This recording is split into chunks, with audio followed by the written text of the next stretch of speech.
যেদিনকার রাত্রে ভাত হয় না, মানে ভাত প্রতিদিন লুচি হয় না, মাঝে মাঝে। এবার 10টা লুচি খাই, হ্যাঁ নর্মালি।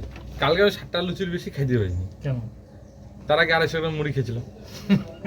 একাই 250 গ্রাম মুড়ি খেয়েছিস? এই কেলাবি খেয়েছি, মাইকে নেই। একাই একাই খেয়েছি, একাই একাই।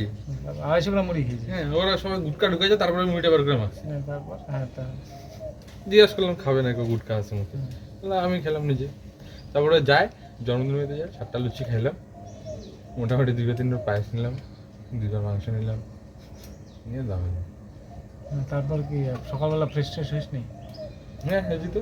রাত্রে মামার জন্য পাঠাই দিয়েছিল, মামা যায় না দেখে ওইটা সকালবেলা খাই আসলাম আবার। এটা কি, এটার থেকে কি বুঝাতে পারলি? তোর হজম ক্ষমতা বেশি না? না, হজম ক্ষমতা বেশি না, 10টা যে পাই নাই না, টার্গেট আজকে কমপ্লিট করলাম। অন্যের বাড়িতে গেলে না না, আমার নিজের বাড়িতে ছিল। অন্যের বাড়িতে তো কালকে অনুষ্ঠান ছিল। কিসের জন্মদিনের? আমার বাড়িতেও ছিল। কতজনের নিমন্ত্রণ ছিল? বেশি লোকের না, আমাদের আশেপাশের বাড়ি কয়টাই, তাও 30 জন হবে। আর তোদের বাড়ি কয়জন? আমাদের বাড়ি কয়জন? 6 জনে। ছিল না মেয়ের জন্মদিন ছিল? তুমি? বাচ্চা? কি দিছিস? কিছু দিই। হ্যাঁ, মানে ফ্রির খাওয়া বাইরে 10টা একেবারে উঠে আসে। এটা তো এই ভাবে না না, 10টা না, 10টা আমি আগে না, বুঝতে পারতেছিস? মানে কিছু দিই নাই, পাশের বাড়ি খাওয়া হয়েছে, জন্মদিন দিবি। কি দিবি? ঠিক আছে, দিবি কি মানলাম, কি দিবি? এটা লাগে তোমার। কি দিবি? সোনা তো দিবি না। না, কি দিবি? শোনা দেবো না। কি দিবি? এখন ড্রয়িং খাতা, যাই হোক, সব কত দিবি? কয় টাকার মধ্যে দিবি জিনিসটাকে? বাজারে না গেলে বোঝা যায় না। আন্দাজ তোর একটা তো ইসে আছে। একটু বড় সড়ো দিতে লাগে। না, এখন তো মনে হলো বড় সড়ো দিতে লাগবে আমার কথা শোনার পর। না না, মানে এমনি দুইটা কি আবার আছে না, 8 তারিখ আছে একটা। এখন তো যেটা মনে হয়েছিল যে আজকে কালকে দিয়ে দিবি, কি দিতে পারতিস? ওই ড্রয়িং খাতা কত দে? 150-200 টাকা। না তাই না, তো দিই না, একবারে দুইটা দিন এসেছিল। 150-200 টাকা দিতে লাগবে না। 150-200 টাকা হাইলে তো যাবি না। এবার তুই মোটামুটি কালকে যে পায়েস খাইছিস, যে লুচি খাইছিস, মাংস খাইছিস, এক প্লেটের দাম কত হওয়ার কথা? হাই না, যদি কোনো জায়গায় খাওয়া দাওয়া করিস আর কি, ওর বাড়ির খরচা হিসেবেই ধর। কত মানে মাংস কয় পিস খাইছিস? মাংস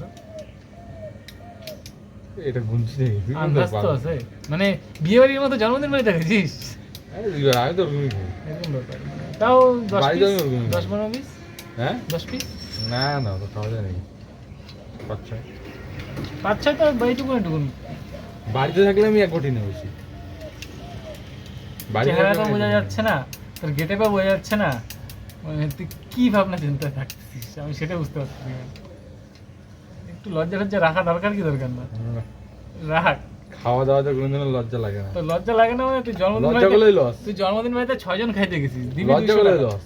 দিবি 200 টাকা, তারপরে তুই আবার বলতেছিস 10টা কোঠা কমপ্লিট করতে পারি না, জন্য আমার দুঃখ লাগতেছে, 7টা খাইছি, আবার নিজেটা নিয়ে আসিস সেটাও লুট করছিস।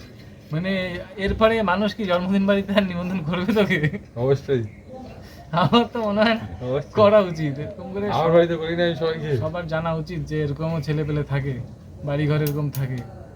বাপরে বাপ, বাড়ি সরে আমার তো এখন তো লজ্জা লাগে কারো বাড়িতে নিমন্ত্রণ খেয়ে কম টাকা জিনিস দিতে।